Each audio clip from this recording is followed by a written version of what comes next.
On a rain-slick Portland night, Cassie, a quiet accountant with a ledger of old wounds, matches every number, 47 million. But instead of champagne, she chooses silence. Secret fortune becomes a mirror. Who loves her and who loves what she can give? She builds legal walls, then a dangerous test, pretends she's broke, and watches her family's true faces surface. Excuses, lectures, vanishing acts. Only Aunt Martha, with secondhand shoes and a first-rate heart, shows up with nearly everything she has. Now Cassie must decide if truth will free her or burn her bridges forever. Money didn't change them. It unmasked them. And her. On my 34th birthday, in a gas station on the east side of Portland, I bought a lottery ticket on a whim and matched every number. $47 million. I should have called my family.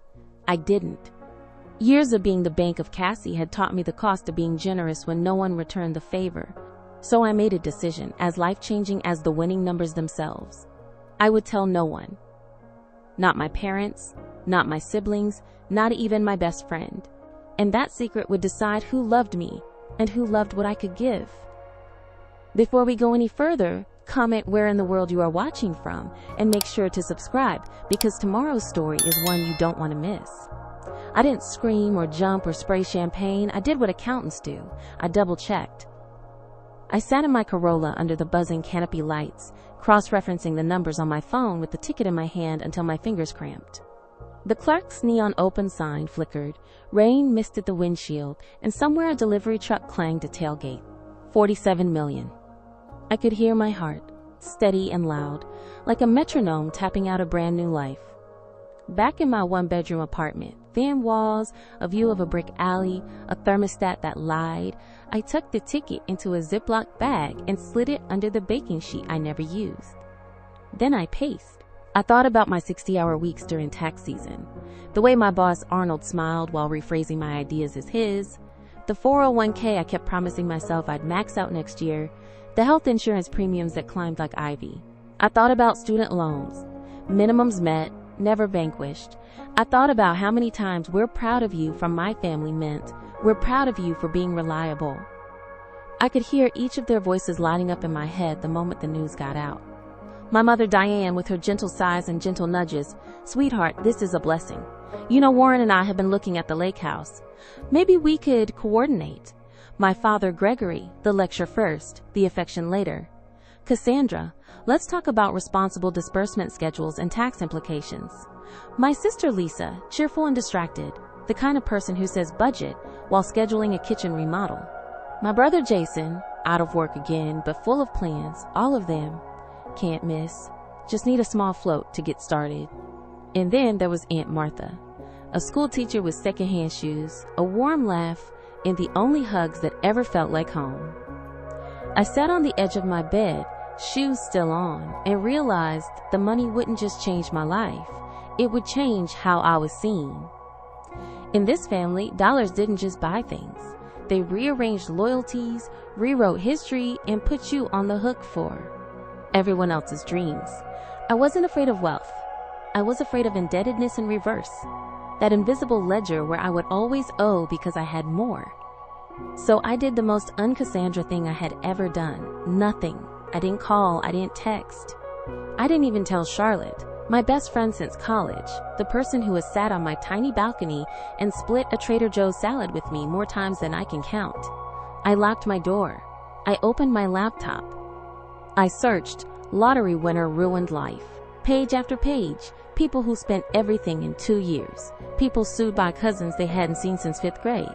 People who couldn't go to the grocery store without being cornered by a quick pitch. The stories weren't cautionary. They were road maps of what not to do. The first turn on every disaster map was always the same. They told too many people too soon. By sunrise, my eyes ached and my decision had hardened. I would claim the prize. But behind legal glass, trust, anonymity, a wall of no comment. I showered, put on the navy blazer I wear for client presentations, and made an appointment with a financial attorney whose office had more degrees on the wall than my firm has employees. When I slipped the ticket into my purse, I felt its weight. Not paper, not ink, but the gravity of everything that might snap toward it if I wasn't careful. On the drive downtown, Portland looked different. Same rain glossing the tracks of the streetcar, same mural of a leaping salmon near the brewery, same line at the coffee cart, but I was moving through it like a person wearing a disguise. Every mundane detail sharpened, the way it does before a thunderstorm. A barista handed me a drip in a cup with my name spelled right, and I almost cried. Here's what the attorney told me, in measured tones and numbered steps. Privacy is a plan, not a hope. You set up the structure first. You breathe second. You never ever mistake money for a personality transplant. Yours or anyone else's. I nodded, taking notes in tidy bullet points like I was in a staff meeting. But there was a fluttering under everything, a small voice that kept asking a question I didn't want to hear. If you never tell them, how will you know who would have stood with you when you had nothing? When I got home that night, the apartment felt smaller, like the walls had moved. The baking sheet was where I left it. The ticket was still tucked beneath. I slid it back into place and stood at the window, watching the alley cat I'd named Vandal pick his way along the fence. $47 million, and I was still considering whether I could afford the nicer olive oil. I told myself the secret was protection. I told myself it was wisdom. But I also knew it was a test, and not just of them. It was a test of me, of whether I could live with my own silence long enough to learn the truth. And that's where this story really begins. Not with the winning numbers, but with the choice to hold them close, and to let what came next reveal what love in my family actually meant. Before the lottery ticket ever landed in my hand, my relationship with money had already been written in bruises. Not physical bruises, but the kind that leave dents in your trust. The kind that make you hesitate before answering the phone when it's family calling, because you know it won't be "how are you?" It'll be "can you help me out?" The first memory that always comes back is Jason, my older brother, the charming one, the one everyone described as a free spirit who always seemed to need bailing out. 3 years ago, he called in tears, voice cracking through the receiver. He said he was finally ready for rehab, that he couldn't do it alone, that if I really loved him, I'd help him get there. I drained my savings account, $5,000, the little cushion I'd spent years cobbling together, and wired it to him. I imagined him checking into a facility, attending group therapy, fighting his way back. Months later, I learned he never went. The money disappeared into rent, bars, and promises he never kept. That night, I sat at my kitchen table staring at my empty bank app, whispering to myself like a mantra, never again. But of course, it wasn't the last time. Then there was Lisa, my younger sister, Lisa the golden child, the one who never seemed to sweat for anything. Ivy League degree, perfect suburban home, 2 angelic kids who wore matching swimsuits at the country club pool. She asked me to help with her wedding. Not to stand beside her as maid of honor, though I did that too, but to slide $2,000 onto my credit card for just a few last-minute expenses. She said she'd pay me back after the honeymoon. 5 years later, I was still waiting. Every time I saw her sparkling kitchen backsplash on Instagram, I couldn't help but measure the tile against the debt still sitting on my statement. Even my father, the man who lectured me on saving 6 months of emergency expenses and investing early into index funds, wasn't immune. After a windstorm ripped shingles off the old house he shared with my stepmother Stephanie, he called me for help with repairs. I sent what I could, cutting corners on my own rent check that month. A week later, I saw photos of them sipping margaritas in Cancun. The caption read, "Much needed getaway." The shingles must have held, I thought bitterly. Each incident chipped away at me, but together they carved something deeper. A permanent suspicion. I started hearing subtext in every conversation with my family. How are you meant? How much do you have left to give me? Holidays became a tightrope walk, smiling at the table while silently calculating the hit my bank account had taken. Generosity stopped feeling like love and started feeling like servitude. And then there were the smaller humiliations. My mother Diane once told me flat out that buying lottery tickets was a tax on people who can't do math. My father quoted statistics about probability, shaking his head like a disappointed professor. Jason joked that I should just hand him the $10 directly since I was throwing it away anyway. They all laughed. I laughed too, pretending it didn't sting, pretending the ritual of scratching tickets on Friday evenings wasn't my one fragile thread of hope. I kept buying anyway, because those little slips of paper whispered a promise. Maybe, just maybe, life didn't have to be this tight forever. Money in my family wasn't neutral. It wasn't a tool. It was a weapon, a scorecard, a way of measuring who mattered and who didn't. I had always been the reliable one, the responsible one, the one who could be leaned on. But the leaning never went both ways. When my Corolla needed brakes, I figured it out alone. When my rent crept up every year, I shifted groceries from Whole Foods to Safeway, then from Safeway to the clearance shelf at Winco. When medical bills arrived, I spread them out on my kitchen floor like puzzle pieces and decided which one to pay late. But if Jason wanted to get his life together, or if Lisa wanted a bigger wedding cake, suddenly my phone was ringing. It's strange the things you remember. The night I realized Lisa hadn't paid me back, I was sitting at my kitchen table, staring at my credit card statement, when my neighbor's dog barked through the thin wall. For some reason, that sound, the sharp reminder of other lives, other obligations, made me laugh and cry at the same time. It wasn't about the money anymore. It was about being invisible in plain sight. Being good only for what I could give, never for who I was. By the time I tucked that lottery ticket under the baking sheet, those years of small betrayals had piled up inside me like overdue bills. The money wasn't just wealth. It was a mirror, a way to see the truth. I didn't just want to protect myself from being drained dry again. I wanted to know, once and for all, if anyone in my family would ever show up for me. That weight, the weight of the past, was why I didn't tell them. Not yet. Maybe not ever. I thought winning $47 million would feel like liberation. Instead, it felt like standing at the edge of a cliff with the wind pushing hard at my back. Every time I imagined telling my family, the vision ended the same way. My phone buzzing nonstop, my bank account bleeding into theirs, and me left wondering if a single hug was ever meant for me, or just for the balance I carried. So I did what accountants do. I made a plan. The morning after I claimed the ticket, I sat in the glassy office of a financial attorney named Philip Montgomery. His bookshelf was lined with leather-bound volumes, and a brass clock ticked too loudly in the silence. I felt like an imposter, a middle-class woman with discount sneakers, clutching a purse that held more power than my entire resume. Philip adjusted his glasses and said, "First rule, privacy is a structure, not a hope. We build a blind trust. We shield your name. We assemble a financial team. You tell as few people as possible, and you tell them as late as possible." I nodded and took notes like I was prepping for a client presentation. Trust, taxes, diversified portfolio. My pen shook as I wrote the words, but my handwriting stayed neat, like always. That's the thing about habits. You can look composed even when your entire life is split in two. By the time I left his office, the beginnings of a fortress were in place.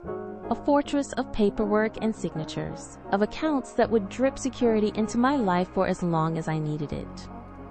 I should have felt safe. But that night, lying awake in my apartment, the hum of the refrigerator in the corner, I didn't feel safe. I felt unfinished. The money was locked down, but the questions in my chest weren't. Would Lisa, with her perfect life, have lifted a finger for me if I had fallen? Would Jason, whose voice I'd saved more times than I could count, have even called back if I'd needed him? Would my father have looked at me with compassion instead of a lecture? I wanted answers. Not guesses, not hopeful daydreams, not cynical assumptions. I wanted proof. That's when the idea came, a test. Not just a test of them, but of me. If I could build a scenario where I needed help, I could watch how each of them responded. I could finally know who was real. It wasn't a noble thought. It was manipulative, even a little cruel. But after years of being the safety net, after years of pouring myself out only to be left empty, I couldn't shake the craving to turn the tables. I scribbled in a notebook, outlining the scenario. I would tell them my company had folded after losing its biggest client. It was believable. The economy was wobbly. Layoffs were in the news every week. I would say I'd applied for unemployment, but it would take weeks to process. I'd mention recent medical tests, just vague enough to sound serious without inviting too many questions. And then I'd make the ask.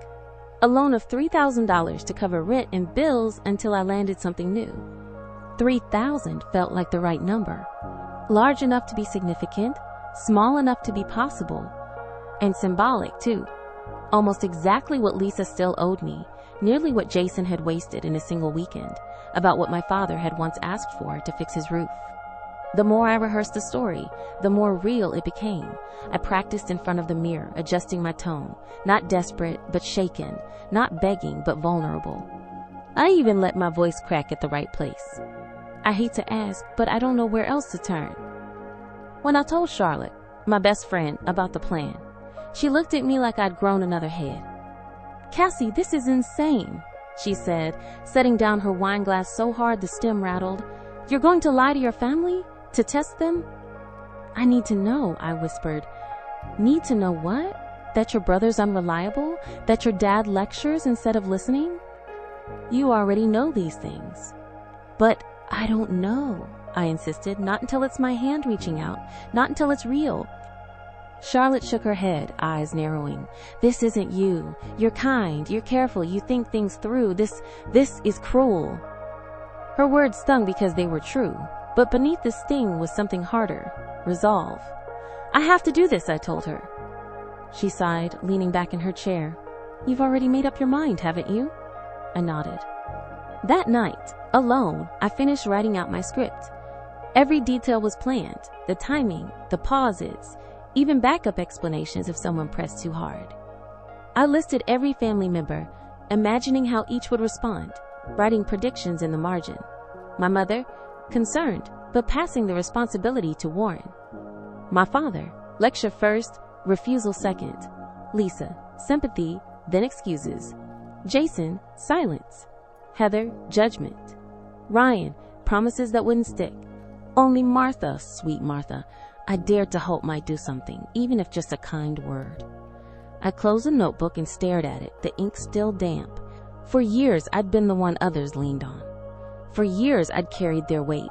Now, for once, I wanted to see if any of them could carry mine, even if the weight was made of smoke and lies. The plan was reckless. It was manipulative. But it was also the only way I knew to separate love from convenience. And once the idea took root, it grew until there was no space left for anything else. I wasn't just a lottery winner anymore. I was the architect of an experiment. And tomorrow, I would make the first call. Charlotte had been my anchor since college, the friend who stayed steady while everyone else drifted. She was the one who sat on my balcony with boxed wine after breakups, the one who brought soup when I had the flu, the one who never asked for more than I could give, which was why I knew telling her about my plan was a risk. If anyone could talk me out of it, it was her. We were sitting at my kitchen table, a takeout pizza between us, the city rain tapping on the window. My notebook with the carefully scripted lies sat under a stack of unopened mail, as though hiding it could lessen its weight. "I need to tell you something," I said. Charlotte raised an eyebrow, chewing thoughtfully. "Sounds ominous?" "I've been working on an experiment with my family." Her chewing slowed. "An experiment?" "Yeah, I'm going to tell them I lost my job, that I need help, $3,000 to cover rent and bills. Just to see who actually cares enough to help me." The silence stretched, then she set down her slice, leaned back, and crossed her arms. "Cass, are you out of your mind?" I flinched. No, listen to yourself. You're planning to lie to your family, to manipulate them. For what, some kind of sick satisfaction? "It's not like that." My voice wavered. "I need to know who I can count on. I've always been the one who helps. I gave Jason $5,000 for rehab and he never went. Lisa still owes me for her wedding. Dad and Stephanie went to Cancun with money. I loaned them for the roof. I need to see."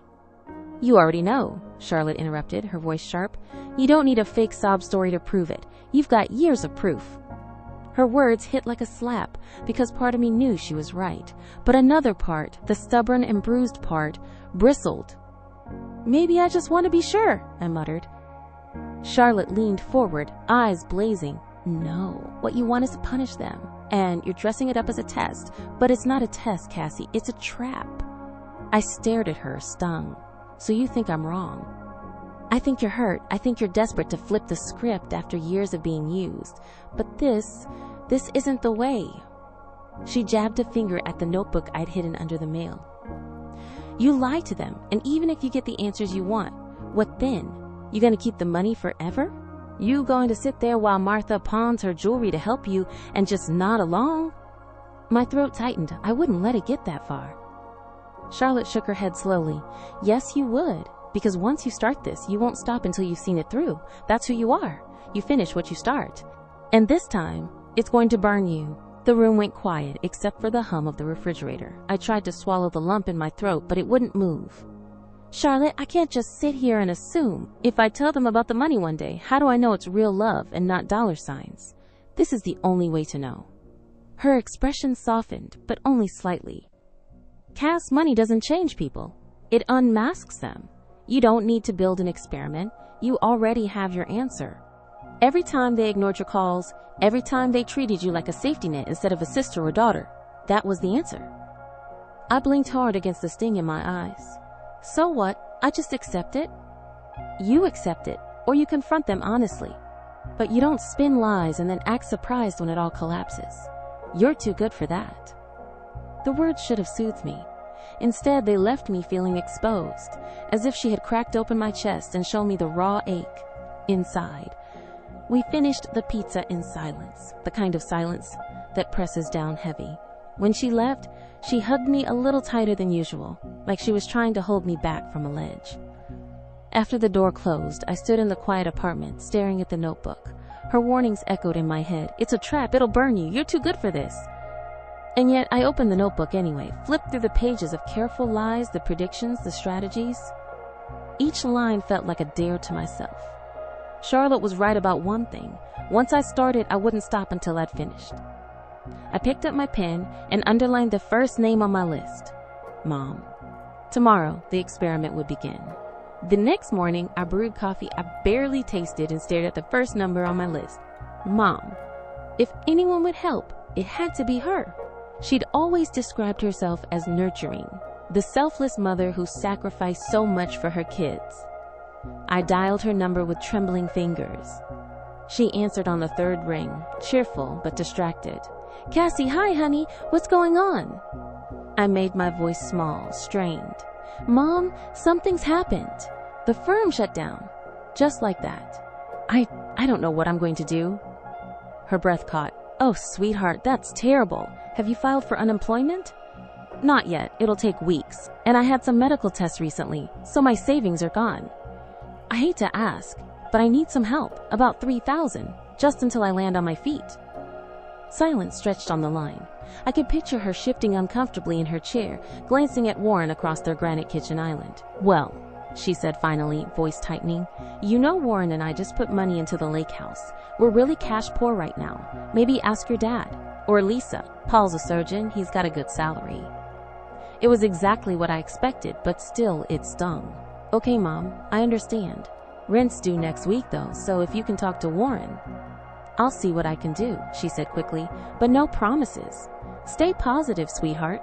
This might be the universe pushing you into something better. We hung up. I wrote in my journal, concerned but passed the buck. No real offer. Dad was next. We met at a coffee shop near his school. He spotted me and frowned. You look tired, he said. I launched into the story, the firm shutting down, the unpaid bills, the panic clawing at me. When I asked for help, he leaned back, arms crossed, expression unreadable. Cassandra, how many times have I told you to save 6 months of expenses? His tone was pure lecture. Life is unpredictable. This is why you plan. Dad, I tried. But medical bills, rent hikes. You expect others to bail you out because you didn't plan? He shook his head. Stephanie and I are focused on retirement. Dipping into that would be irresponsible. This will be a learning experience for you. His words landed like stones.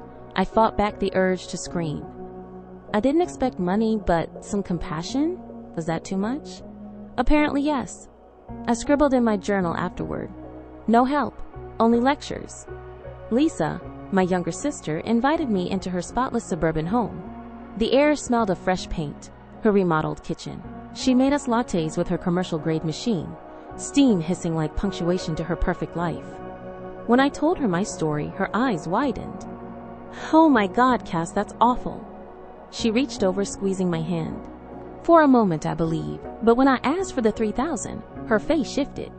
Well, this isn't a great time. We just bought the Audi, and tuition was due. Plus, Paul's really strict with our budget. I wouldn't ask if it wasn't desperate, I said. I know. Let me talk to Paul. Maybe we can swing a smaller amount.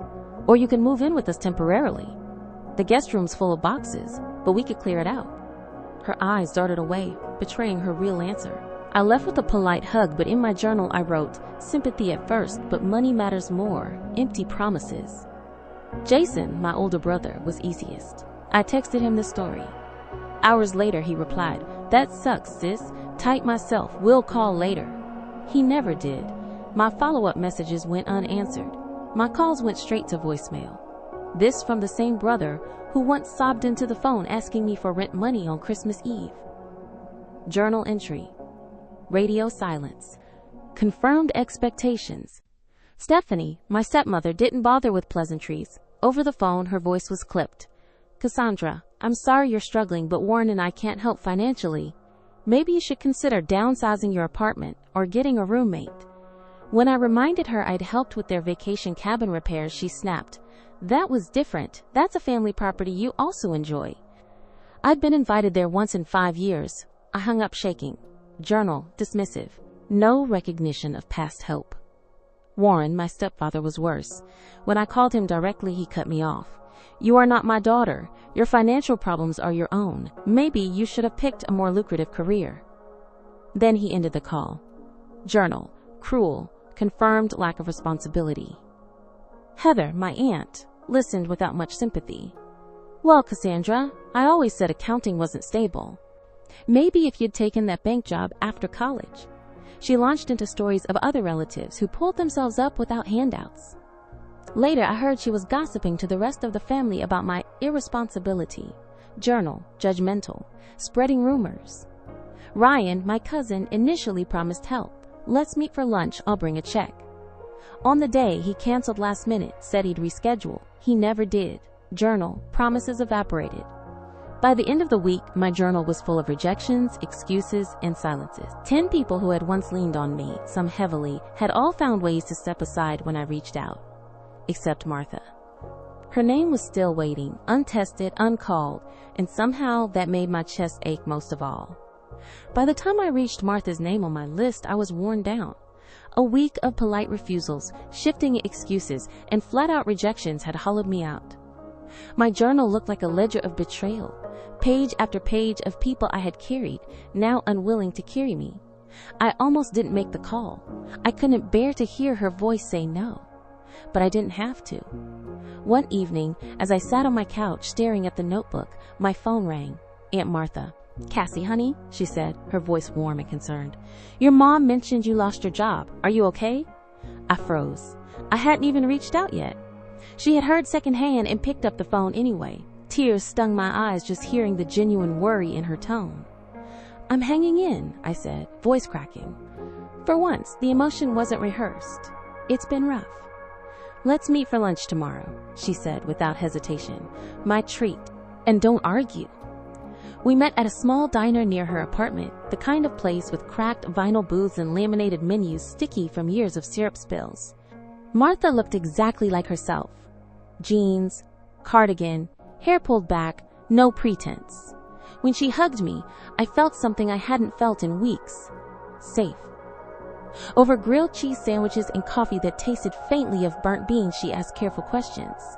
Not about money, but about me, how I was holding up, whether I'd been sleeping. If I wanted her to connect me with some of her old colleagues who knew people in accounting, she listened the way no one else had. Then, as the waitress cleared our plates, Martha reached into her purse and slid an envelope across the table. I want you to take this, she said. I blinked, confused. What is it? It's $1,500. I know it's not the $3,000 you need, but it should help with rent.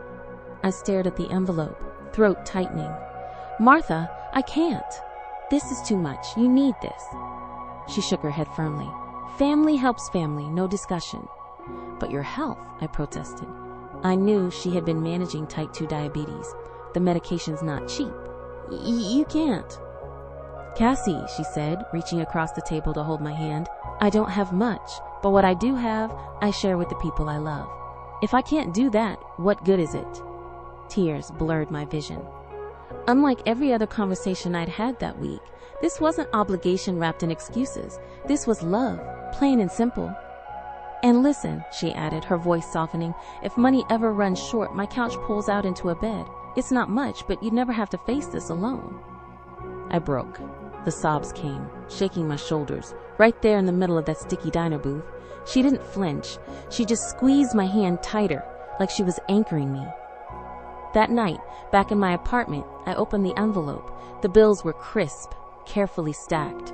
I sat there staring at them, realizing that Martha had given me nearly everything she had. I'd later learn that her savings account barely topped $2,000. She had essentially emptied it for me, and she hadn't even hesitated. The contrast was staggering. My mother, who'd just invested in a lake house, had deflected. Lisa, with her remodeled kitchen, had squirmed. My father, with his retirement plans and Cancun vacations, had scolded. And Martha, who drove a dented Honda and clipped coupons harder than I did, had opened her purse and her home without a second thought. The next day, I couldn't keep the lie any longer. I invited her over for tea. She shuffled into my apartment, cardigan buttoned unevenly, a stack of library books under her arm. Martha, I said, setting the tea in front of her, I need to tell you the truth. I didn't lose my job. She raised her eyebrows, waiting. I made it up. I needed to know who in the family would really be there for me if I had nothing. And you were the only one. Her gaze softened, not angry, but sad. She took a sip of tea, then said quietly, I see. I can't say I agree with your method, honey, but I understand why you did it. Our family hasn't always treated you fairly. You gave me almost everything you had, I whispered, guilt flooding me, and I lied to you. Martha reached over and patted my hand. People show you who they are when giving becomes inconvenient. That's what matters. You were looking for truth, and you found it. That night, as she left, I stood at the door watching her disappear into the drizzle, clutching her cardigan tighter against the wind. I knew one thing for certain. Martha wasn't just family. She was proof that love could still be real. And for the first time since those winning numbers flashed on my screen, I felt something close to peace. After that lunch at the diner and the envelope of bills she pressed into my hand, I couldn't sleep. I kept staring at the money on my kitchen table, the neat little stack of sacrifice from a woman who barely had enough for herself. Every time I thought about it, my chest tightened. I had lied to her, spun a story about desperation, and she had responded with everything she had. The guilt was unbearable. So the next evening, I invited Martha over for tea. I tidied my apartment, even bought her favorite chamomile blend, but nothing could shake the knot in my stomach. When she arrived, her arms were full of library books, and the faint smell of chalk clung to her cardigan. She lowered herself onto my couch with a sigh and a smile. What's this about, sweetheart? She asked, settling in.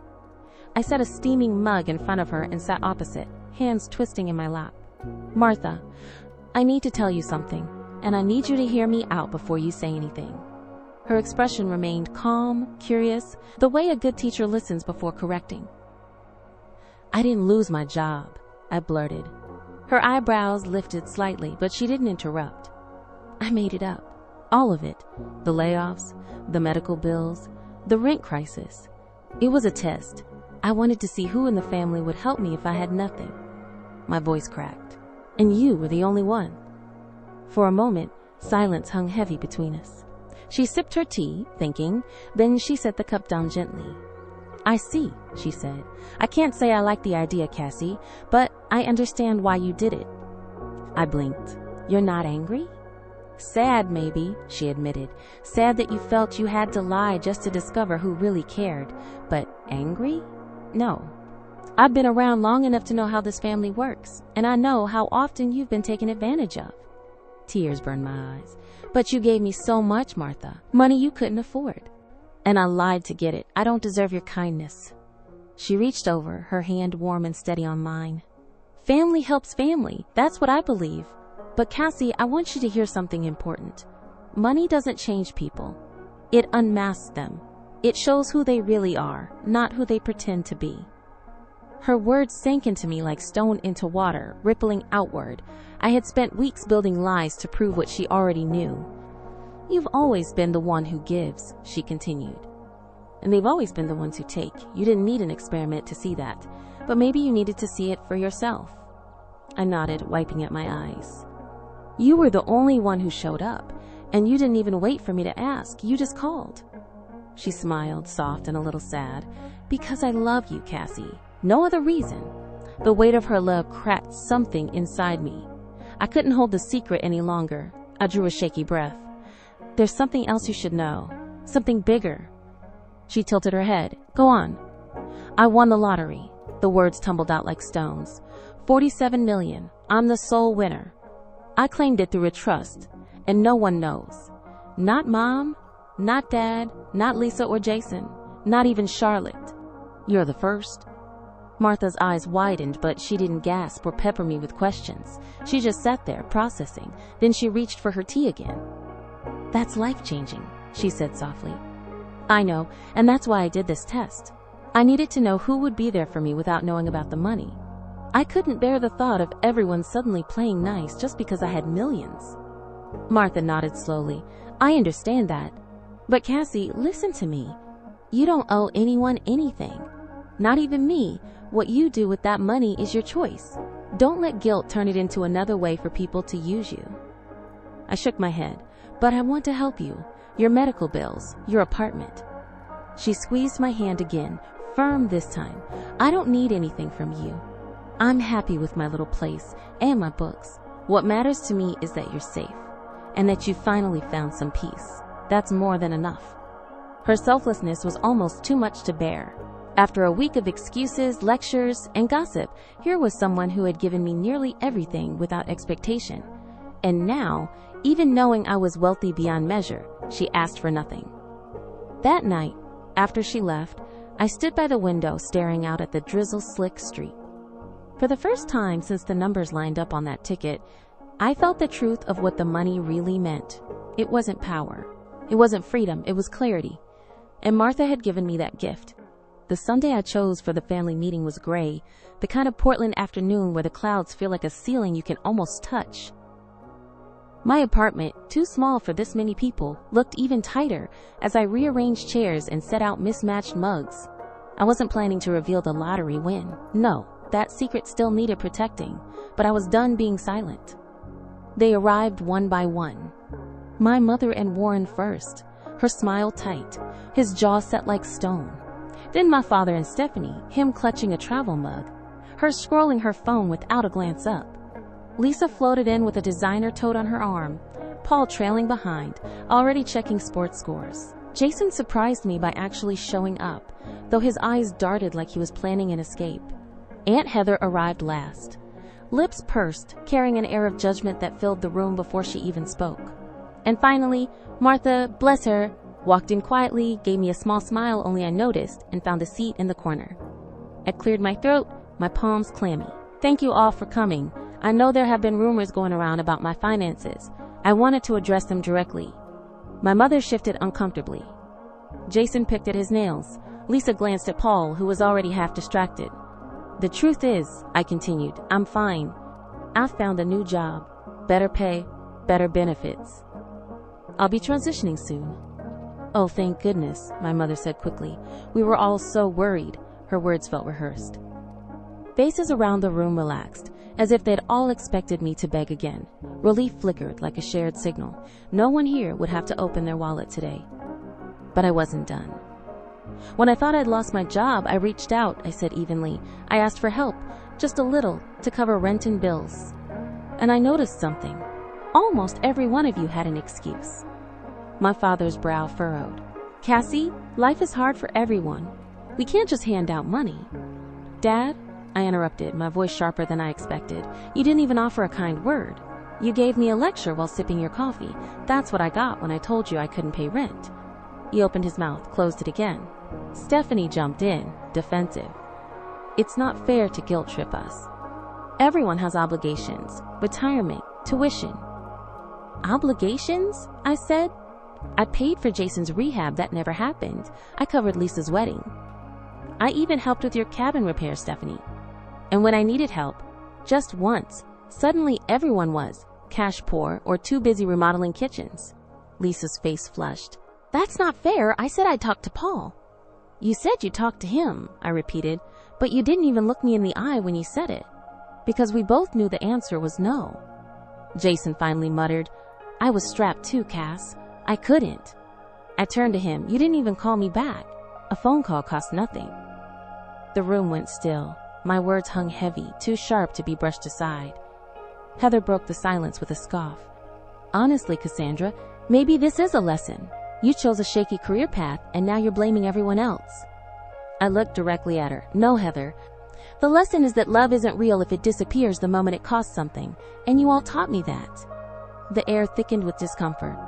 Excuses bubbled up. Tight budgets, bad timing, misunderstandings. But I didn't argue further. I just let the silence stretch. Let them hear the weight of what they hadn't done. Finally, I said quietly, I'm not asking for help now. I never will again. I just wanted to be clear about what happened so none of us have to pretend anymore. One by one, they gathered their coats and handbags, muttering goodbyes. My mother kissed my cheek but avoided my eyes. Lisa hugged me too quickly, smelling of expensive perfume, her arms stiff. Jason didn't hug me at all. And then they were gone. The apartment seemed to exhale in their absence. Only Martha remained, quietly collecting mugs, stacking plates. She looked at me with those kind, steady eyes. You did well, she said softly. I let out a shaky laugh. It was easier than I thought. For the first time, I wasn't afraid of disappointing them. Because I finally understood. They were never seeing me, not really. Martha squeezed my hand. That's a powerful realization. As we cleared the table together, I felt a strange sense of calm. I hadn't revealed the lottery win, but I had revealed something else. My boundaries, my worth. And that felt like a wealth no one could take away. 1 year later, my life looked nothing like the gray afternoons I used to endure in my cramped Portland apartment. The lottery win had changed everything, but not in the way I first imagined. I hadn't turned into one of those cautionary tales I'd read about online, the ones who blew through fortunes on yachts and diamonds and ended up emptier than before. Instead, I had built something quieter, stronger, more lasting. I live now in a modest but beautiful house on a tree-lined street. It wasn't a mansion, not even close. 3 bedrooms, a little garden in the back where I grew tomatoes and lavender, wide windows that let the Oregon light spill in. To the outside world, it looked like the reward of someone who had finally landed a solid job. And in a way, that wasn't far from the truth. I had created my own. The nonprofit had been my biggest leap. Inspired by Martha, I founded an organization to support elderly people living alone, especially those estranged from their families. We offered companionship visits, home repairs, small grants for medical expenses, the kinds of things that had always weighed on Martha's shoulders. Within a year, we had helped over 200 seniors in the city. Volunteers came in droves, funding grew, and for the first time in my life, I woke up eager to go to work. The exhaustion of accounting had been replaced with purpose. And Martha, dear sweet Martha, was no longer struggling. I set up a discreet trust for her, one that provided a steady monthly stipend. She never had to worry about groceries or medical bills again. I bought her a single-story craftsman house, just 3 blocks from mine, with wide hallways and railings for the days her diabetes made walking hard. She resisted at first, of course. I don't need charity, she'd said, crossing her arms. But I told her it wasn't charity. It was gratitude. It was love. Eventually, she agreed, on the condition that I still let her bring over casseroles whenever she felt like it. We developed a ritual, dinner together twice a week, usually on her porch. Sometimes she read aloud from one of her library books. Sometimes we just watched the sun go down. She looked healthier, more relaxed, her laughter freer than I'd ever heard it. Funny, she said one evening, rocking back in her chair, how your fortune ended up giving me back my peace. Charlotte had become part of the foundation too. She left her hospital job to serve as outreach coordinator, her nursing background perfect for connecting with seniors who needed more than a friendly visit. Together we built something I could never have imagined on those late nights hunched over spreadsheets at my old firm. We still had our wine nights, though now they happened on my patio, surrounded by pots of rosemary and the sound of crickets. As for the rest of my family, things were different. I kept them at arm's length, polite but distant. Holiday gatherings were shorter, phone calls briefer. None of them knew about the lottery. To them, I was simply thriving in nonprofit management. That explanation seemed to satisfy them, maybe because it required nothing of them. I noticed that when I stopped offering myself as a resource, the demands and drama dwindled too. There were temptations to tell the truth. When Jason called one evening, pitching yet another can't-miss business idea and hinting at a loan, my tongue itched to say, I could write you a check right now, but I won't. Instead, I told him I wasn't in a position to invest. When Lisa complained about the cost of her second kitchen remodel, I listened politely and changed the subject. Each time, I chose silence. Not out of spite, but out of self-preservation. Sometimes, when true emergency struck, I helped anonymously. When my father had a heart scare and bills piled up, I paid them off quietly through the hospital's assistance fund. When Ryan finally checked into rehab, I sent an anonymous donation to cover his treatment. They never knew, and I preferred it that way. It let me help without reopening the old wound of being seen only as a wallet. But the greatest change wasn't in them, it was in me. For years, I had measured my worth by what I could give. I thought love meant sacrifice, even when it drained me. Winning the lottery, in the painful experiment that followed, forced me to face the truth. Real love doesn't demand a balance sheet. It gives freely, but it also respects boundaries. Martha had shown me that. Charlotte had reinforced it. The rest of my family, sadly, had confirmed the opposite. One summer evening, sitting on Martha's porch, she said something I'll never forget. You know what amazes me? How different everything would be if you told them the truth right away. They'd be circling you like bees to honey, and you'd never know which ones were real. I nodded, watching the sky turn pink. The secrecy was painful, but it gave me freedom. And it had. Freedom from the constant anxiety over bills, yes, but more importantly, freedom from the desperate need for approval from people incapable of giving it. I had built a life aligned with my values instead of my fears. The money hadn't changed me. It had revealed me. It had revealed them too.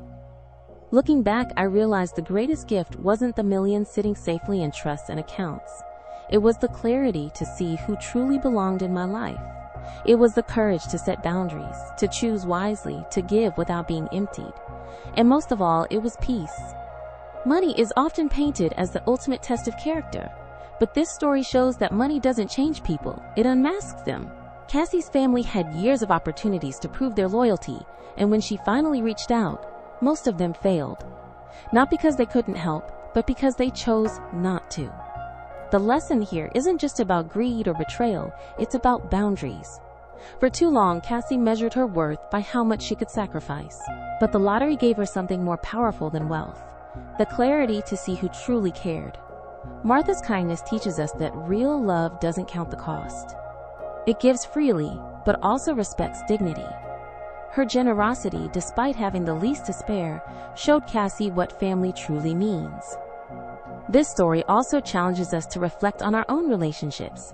Do people love us for who we are, or for what we can provide? And perhaps more importantly, do we love others in ways that are consistent, honest, and unconditional? Ultimately, the money didn't buy Cassie happiness. It bought her freedom. The freedom to choose who deserved a place in her life, and the courage to live aligned with her values. That is a lesson worth more than millions. If Cassie's story made you stop and think about your own family, don't let it end here. Hit like, drop a comment, and share this video with someone who needs to hear it. We'd love to hear from you. Have you ever tested someone's loyalty? What did you learn from the experience? Your stories might just help someone else find the clarity they've been searching for. And of course, don't forget to subscribe, because tomorrow's story will make you question whether secrets can ever really stay buried. Trust me, you won't want to miss it. So what do you think? Does money really change people, or does it just reveal who they are deep down? Let's talk in the comments.